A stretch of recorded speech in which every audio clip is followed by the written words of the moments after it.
नमस्कार। आप देख रहे हैं रुद्रा समाचार। बिहार में नई सरकार का गठन हो चुका है। नीतीश कुमार ने एक बार फिर इतिहास रचते हुए 10वीं बार मुख्यमंत्री पद का शपथ ले ली है। लेकिन जैसे ही शपथ ग्रहण समारोह खत्म हुआ, बिहार की राजनीति का एक और अध्याय खुलने लगा। वह अध्याय जो सवालों से भरा है, संदेहों से घिरा है और आरोपों से जल रहा है।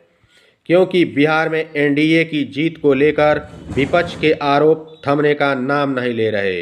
जो तस्वीर सामने आ रही है वह राजनीतिक गलियारों से लेकर आम जनता के बीच तक चर्चा का विषय बन चुकी है। एनडीए की जीत को लेकर विपक्ष ने शुरू से ही कहा, ये जीत सिर्फ वोटों की नहीं बल्कि वोट चोरी का परिणाम है। और अब इस दावे को आरजेडी ने और मजबूत कर दिया है। आरजेडी का बड़ा आरोप है 3 सीटों पर खुली बेईमानी। आरजेडी ने बिहार की 3 विधान सीटों पर एक चौंकाने वाला खुलासा किया है। खुलासा ऐसा जिसने मतगणना प्रक्रिया की विश्वसनीयता पर गंभीर सवाल खड़े कर दिए हैं। आरजेडी के मुताबिक वो 3 सीटें जहां पार्टी या उसके सहयोगी बहुत कम अंतर से हारे, उन्हीं सीटों पर असमान रूप से बड़ी संख्या में पोस्टल बैलेट रिजेक्ट किए गए। यानी जहां आरजेडी को जीत मिल सकती थी, वहीं ठीक उसी जगह वोटों को काट दिया गया। आरजेडी ने अपने एक्सपर्ट पोस्ट में लिखा, जबरन बेईमानी से हराए गए सीटों के झकझोरने वाले आंकड़े। और उन्होंने सीट दर सीट पूरा मामला दिखाया। नबीनगर विधानसभा आरजेडी हार गई 112 वोटों से, लेकिन पोस्टल वोट रिजेक्ट हुए 132, अर्थात रिजेक्ट हुए वोट हार के अंतर से ज़्यादा। इसका मतलब क्या हुआ? क्या इन्हीं वोटों से नतीजे पलट सकते थे? अगिया विधानसभा CMPIL उम्मीदवार हारे 95 वोट से, जबकि रिजेक्टेड पोस्टल वोट थे 175। यहाँ भी वही कहानी, वोटों की संख्या हार के अंतर की लगभग दोगुनी।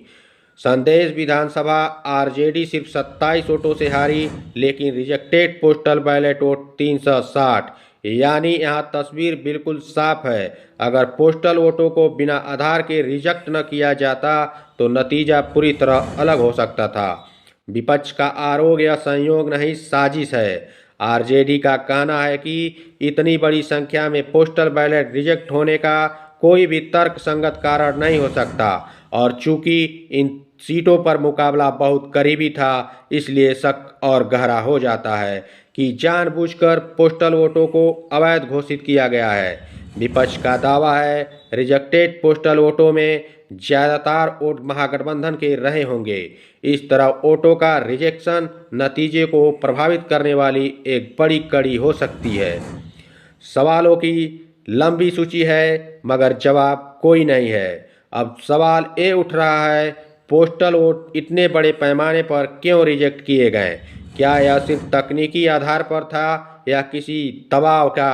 क्या वास्तव में यह महागठबंधन को हराने की चाल थी? और सबसे बड़ा सवाल ये है, क्या चुनाव आयोग इस पर कोई सफाई देगा? जब 3 सीटों पर कहानी एक जैसी हो, जब हर बार पोस्टल वोट ही निशाने पर हो और हर जगह हार का अंतर कम हो, तो संदेश संभाविक है।